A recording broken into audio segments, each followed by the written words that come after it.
Sige, paano ka lumabas? Sasakay po kami ng boat. Ha? Ano po? Sasakay kami ng boat sa dagat. Boat? Sumakay kayo ng boat Saan? sa dagat. Saan kayo galing? Saan kayo sumakay? Hindi ko alam yung lugar. O dito lang sa Metro Opo. Manila, Luzon? Siguro. O pumunta kayo Mindanao? O doon kayo sumakay? Saan po yung Mindanao? Hindi ko alam. Hindi, galing ka dito Manila. Paano kayo sumakay ng boat? Sumakay muna kayo ng eroplano o bus bago kayo sumakay ng boat? O Wala po. tell us the details. Dito Anyway, lang. establish naman talaga na hindi kayo dumaan sa immigration. Wala kayong immigration records. Pakishare na lang sa amin paano kayo lumabas para makorek namin yung mga Opo. mga sistema na yan. Dito lang po kasi galing kami sa bahay. Tapos Bahay. may suntok sa amin na isang sasakyan. Sa akin Diretso dinala. Anong klaseng sasakyan? Van. Van. And then, saan nga kayo dinala? Hindi ko alam kung sa yung lugar. Siguro biyahe kami ng ilang oras. Hindi ko Mga ilang masabi. oras?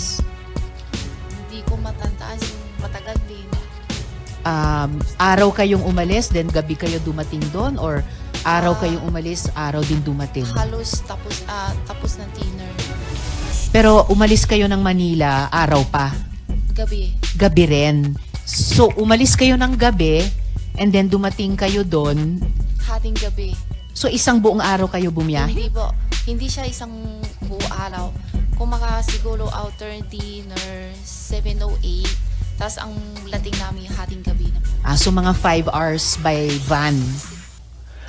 On the basis of the information that Wesley is flew to Hong Kong via Singapore. Thank you, Madam Chair. I have no further questions. I have to preside over the ILG budget meeting. Salamat, Majo.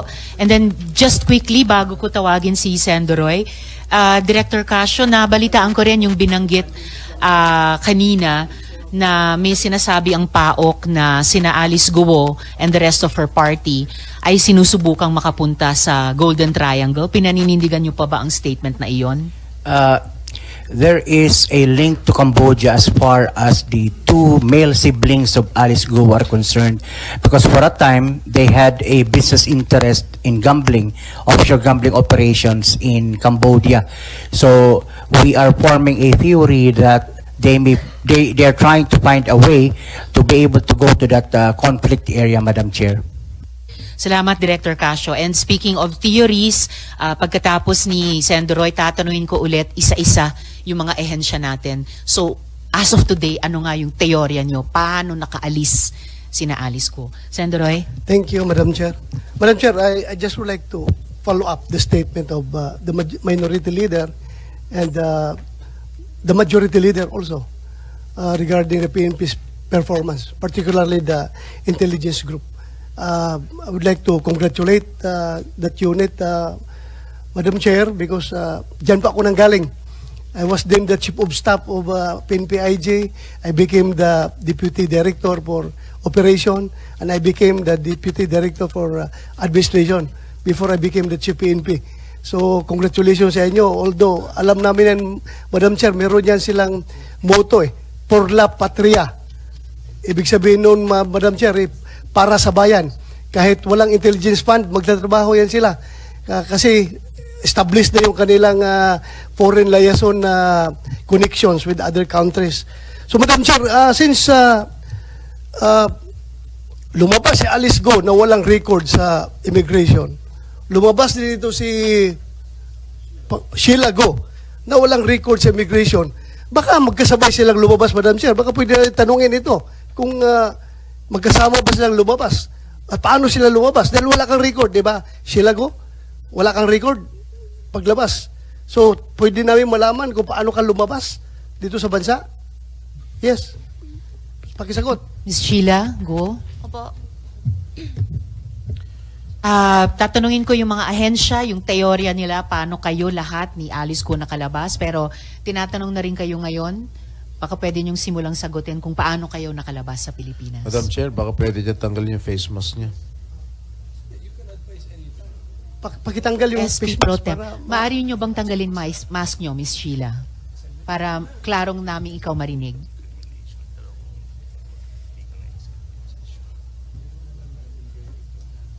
Briefly lang muna po kasi pagkatapos ng unang sagot nyo, tatanungin muna namin yung mga ahensya. So, yung pinaka sagot ninyo, paano ba kayo nakalabas sa Pilipinas? Pwede mo pakitanggal sila.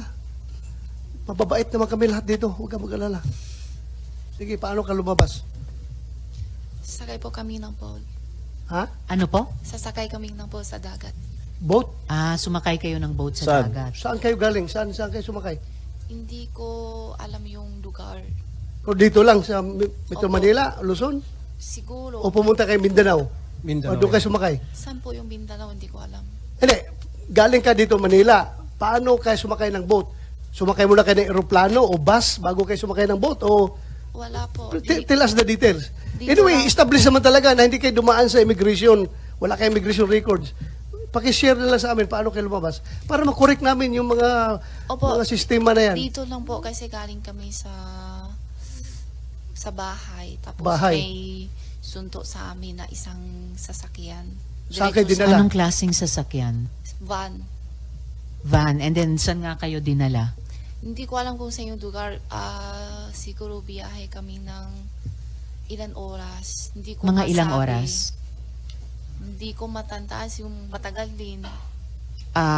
Araw kayong umalis, then gabi kayo dumating doon? Or araw Ah. kayong umalis, araw din dumating? Halos tapos ng dinner.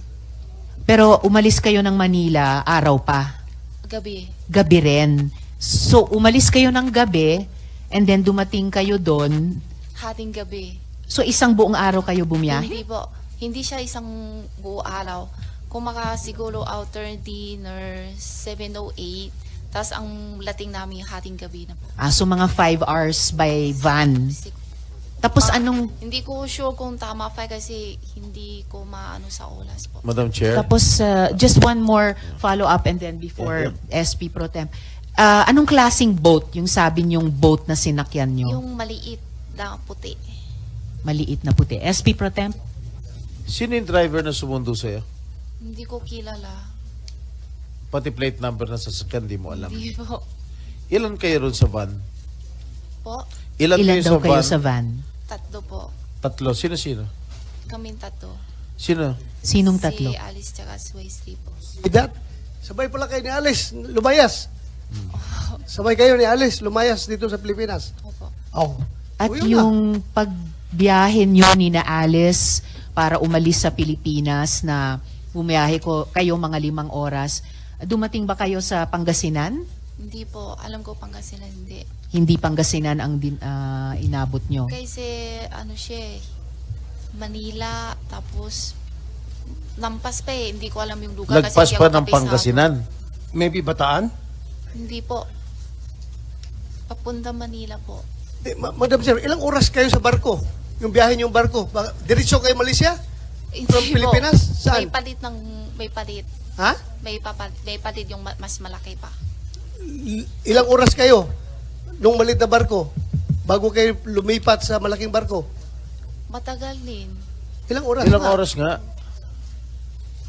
Siguro hating gabi kaming sakay tapos halos umaga na. Umaga na. Tapos yung malaking barko, Pero hindi pa masyadong kita yung yung malaking barko ano siya? Pasaheroan, cargo ship, o fishing ship, or Yate. i-describe mo, Hindi ko alam yate. kung ano Yung luxurious yacht. Ano siya?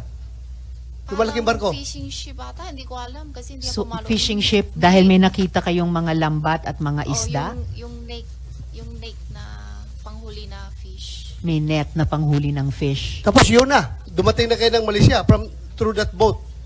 Na Opo. malaki. Malaysia kayo dumating o sasakay pa Indonesia? ulit. May sasakay pa ulit. Ha? May palit pa isang ulit. Palit pa uli ng isang barko. Anong description ng isang barko na yung pinalit? maliit naman na palang kulay Tapos, blue or green. yun na, diretso na kayo Malaysia. Opo. Miss Sheila at mga kasama, gusto ko lang i-reiterate yung order of questioning natin dito sa ating hearing. Siguradong babalikan namin ang pagtatanong sa inyo, Miss Sheila. Gusto ko lang i-reiterate yung order of questioning pagkatapos ng chair ng subcommittee, in order of arrival, si Sen Sherwin, si Chair Coco, Chair Rafi, Sen Doroy, SP Pro Temp Jinggoy, at Sen Joel. Sorry, Madam Chair, nauna ako ha. Okay, it's okay, Sen I Doroy. jumped the gun. Okay. Sorry, So, sorry. babalikan po Madam natin Chair, pwede yung po order of bang question. i-clarify And Sen lang? Joel, yes, before we go back to just one the thing chair's that I'd question. like to clarify Yes, Sen Joel. from our resource person. Binanggit Yes, sorry, Sen Joel. Just before you ask your question to the... I'm not gonna ask question. Just It's before more of your... just to clarify what okay, she said. just before your clarification, follow up lang dun sa tanong ko kanina, Miss Sheila, sabi nyo hindi Pangasinan ang inabot nyo. Sambales kaya? Hindi ko alam eh. Okay. Yung lugar kasi. Alright, Hindi ko balikan kabisado na- sa buong Pilipinas po. Okay, balikan namin kayo mamaya. Sen Joel, Sheila, kasi kanina binanggit mo, magkakasama kayong tatlo, ni Wesley tsaka ni Alice, Po. dun sa bahay. Opo. So, magkakasama na kayo na pinuntahan noong van sa bahay. Saan tong bahay na ito? Sa farm po. Sa farm in Tarlac. Po. Tapos, sabay-sabay kayo mula sa Tarlac, mga 5 oras napunta kayo ng Pantalan, tapos sumakay kayo ng maliit na white boat, sabi mo. Yung white boat na yun, mga ilang tao kayong nandun? Estimate lang. Hindi ko masabi. Sa Ilan laki? kayo? Oo. Hindi, Tatlo ilan ang kasi- kasya dun sa boat na yun? Maliit lang sabi mo. Oh, maliit lang po. Kaya nga, ilang tao Siguro lang? kasya 10? 10 o mga ganyan siguro. Hindi ka makakatayo, makalakad-lakad na ganun Maliit kasi lang. maliit lang Opo, di ba? maliit Tapos lang po. after 5 hours sumakay na kayo ng malaking boat. Opo, Yung malaking boat na yun, ilan na kasya doon? malami. 100 na kasya. Marami po. Oo, kasi yun na yung pumunta ng Malaysia. Po. Okay. Salamat Madam Chair. salamat, Thank you for the Sen Joel. clarification. So, yes, Chair Coco. I'm a lawyer. I'm fair with my compañeros. Attorney David is raising his hand. So if we can recognize him, ano ba? What does he want to raise? Yes, Chair. I was about to recognize Attorney David na nagsasalita dito dahil isa rin silang resource person. Correct, Briefly, correct. please, and then Salamat po, babalikan po ng Chair Thank you, yung Your order Honor. of questioning. Your Attorney Honor, David. please considering that the resource person is already subjected for inquest before the National Bureau of Investigation, DOJ, in this interest of fairness, Your Honor, because she is waiving her right against self-incrimination, I was discussing this with her earlier, but in fairness, may we at least request for an executive session as to the manner and how she left the country? The Chair will Madam Chair, act on that at the proper time, Attorney David, pag binalikan namin si Ms. Sheila for questioning. Yeah, apparent- Well taken yung point at saka yung request. Yes, And Your may I remind all of us na kapag may abogado tayo dito na counsel or counsel din ng ibang resource person, actually hindi namin sila pinasasalita. But, of course, you are allowed to speak dahil kayo rin po ay resource Thank you, person Your Honor. Apparently, sa hearing Your na ito. Honor, she So, might the be- Chair will return to this. She might not know excuse me, that- Attorney Yes, David. sure. The Chair will return to your request for Ms. Sheila at the proper Last time. word, Your Honor. Apparently, Yes. she might not know that she might be incriminating herself. For the, in fairness, Your Honor, at least Your Honor, executive session, Your Honor. Madam Very Chair. well taken, Attorney David, and the Chair will act on it at the proper time pag binilakan namin si Ms. Sheila para sa mga tanong. Madam Chair. The Chair, very last intervention at this point po, Yes, Sendroy, last kasi time. pagkatapos ni Yeah. Sendroy, babalikan ko po yung order of questioning at uulitin ko yung tanong sa ating mga ahensya, ano ang teorya nyo ngayon, kung paano nakaalis sina Miss Alice at yung party niya sa Pilipinas. Sendroy, Yeah, Madam very Chair, last po. Unless the objection of the lawyer of Sheila Go concerns national security, maybe I will advise this committee to go on with the executive session. But very important kasi yan dahil dyan tayo palaging na lulusutan ng mga kriminal na lumalabas sa ating bansa. Kailangan malaman niya ng lahat ng publicly malalaman niya ng mga kababayan natin para makatulong sila paano natin maiwasan yung ganun bang sistema. I think the case of Ms. Sheila Go does not concern national security. Bakit kailangan natin mag-executive decision, Madam Chair? Thank you, Madam Chair. I submit. Salamat kaayo, Sendroy. Pagkatapos tanungin ng Chair yung mga ahensya, ano ang kanilang mga teorya, kung paano nakatakas sa Pilipinas sina Alice Guo, I will suspend hearing para makapag-discuss tayo, mga senador, kung paano mag-act on the request ni Attorney David. So just to proceed with my line of questioning, ano po. So tanong muna sa NBI, Director Santiago, ano po ang teorya ng Bureau sa ngayon kung papaano nakaalis sa Pilipinas sina Alice Guo? Sa parte po namin, Your Honor, mukhang malinaw nga na nakalabas siya ng bansa, hindi gumagamit ng ating port. Yung sinasabi niya na nagbiyahe sila ng 4 to 6 hours via bangka para papuntang Malaysia. Ang teorya po namin dyan ay parang sumakay sila ng bangka, ay speedboat, sa bandang Bonggao, Tawi-Tawi. Yun po, tsuri lang po namin yun. Wala pa kaming concrete evidence to conclude. Meron po tayong port sa Bonggao, municipality ng Tawi-Tawi, pero pag sumakay sila through the ferry boat na monitor natin, yung port talaga natin, it will take them 10 to 12 hours. Pero magkakaroon po ng marka ang kanyang passport. Pero dahil po walang marka ang kanyang passport nang labas niya sa Pilipinas, ay ang tsuri po namin ay gumamit nga ng backdoor. Nagbiyahe sila ng 4 to 6 hours via bangka, speedboat from Bonggao to Sabah. Yun po ang pinakamalapit sa Sabah. Opo. Salamat, Director Santiago. Director Casio, sang-ayon ba ang PAOK? Ganyan ba ang teorya nyo na nakatakas sina Alice Guo sa Pilipinas via a backdoor 4 to 6 hours by bangka mula Bonggao hanggang Sabah? Ganon din ba ang tingin ninyo? Teorya ninyo? In all fairness, Madam Chair, the last report that we had that we were able to validate in relation to a sighting of Mayor Guo was last July 14, and it was in a private resort in the western tip of the Philippines. So Saan pong western tip yon? that would be Zambales, Madam Chair. Zambales, all right. So that was July 14, Madam Chair. But if she left Denpasar for Myanmar, for Malaysia on July 17, then arrived in Malaysia on July 18, then there would be a 3-day window period that we in PAO could not possibly account for. Pero backtrack po tayo ng konti. Yung dinescribe po ni Director Santiago ng NBI, sa tingin nyo, ganun ba yung naging ruta ni na Alice Guo patakas sa Pilipinas from Bonggao to Sabah? Madam Chair, we have no evidence either way.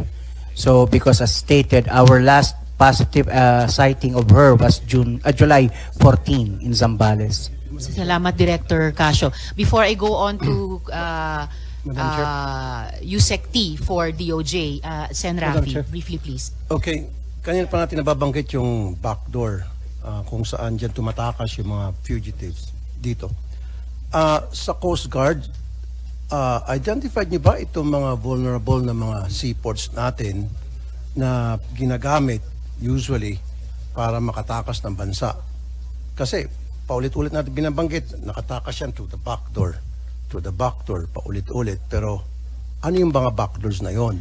Saan yon? So dapat by now, it should have been identified. Meron tayong mga intelligence funds sa immigration, sa Coast Guard, sa PNP. So dapat identified na yun at naghigpit tayo doon sa mga seaports na yun kung saan may mga illegal activities. But we are not doing it. And the big question is why. Thank you, Madam Chair. Salamat, Chair Rafi. Coast Guard Vice Admiral Punsalan, briefly please, ano-ano yung mga backdoors na iyan na tinatawag natin bago ko balikan ang DOJ?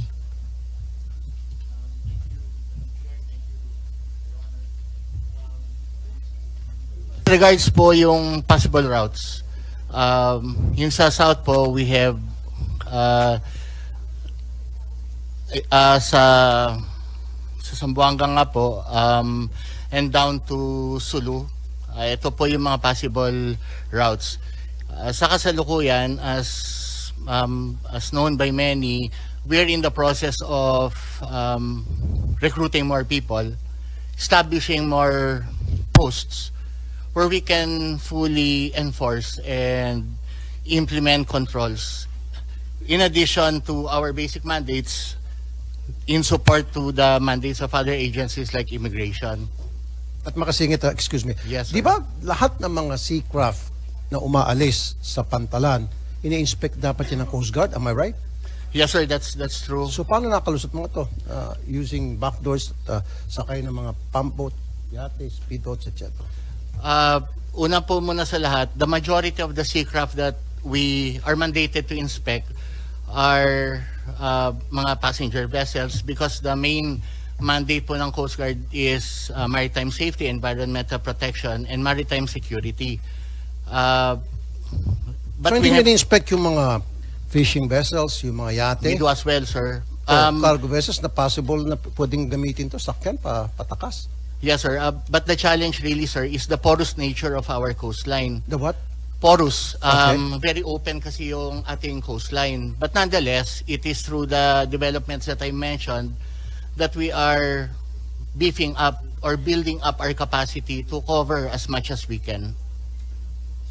Salamat, Madam Vice Chair, Admiral Apunsalan. Sorry, Sen. Joel, briefly, please. I don't think the resource person answered the question of Senator Raffy, and I'm also interested in that same question. Saan tong mga lugar na to? Because there are 375 ports of entry and exits in the Philippines. Ang tanong ho is, na-identify na ba itong mga pang backdoor na ito? Ang nabanggit nyo lang po ay yung Zamboanga, Jolo, Sulu, Tawi-Tawi. So 4 lang po ba yun? Kasi ho, ang dami nito 375. And to begin with, you look at the Bureau of Immigration's request budget for border control and management, Madam Chair, 5.16 billion. So, I wonder what we are doing here, no? Kasi alam na natin na paulit-ulit na binanggit ni Sen. Raffy kanina, paulit-ulit na po Yung latest, 'di ba, yung si Arnie Teves, Madam Chair, ganun din po yung nangyari, 'di ba? Undetected din po siya, nakaalis din po siya ng bansa. Paulit-ulit na lang So, in this 375 ports of entry and exits, na-identify nyo na ba? Ano yung talagang, dyan? Talagang notorious yung backdoor na yan. Dagdagan natin dyan. Mag-inspect tayo dyan. The Chair would like to recognize the arrival ni Sen. Robin Sukran sa inyong pagdalo. So, Vice Admiral Punsalan, briefly, dun sa 375 ports, yun lamang bang iilan na in-identify ninyo ang matatawag na backdoor? No, ma'am. No, sir. Actually, kaya nga, sir, I had to describe the nature of our coastline to be porous, na lalo na for small boats, katulad ng nabanggit po kanina. So it can be coming from a beach resort, it can be coming from a coastline far from the regular ports that we have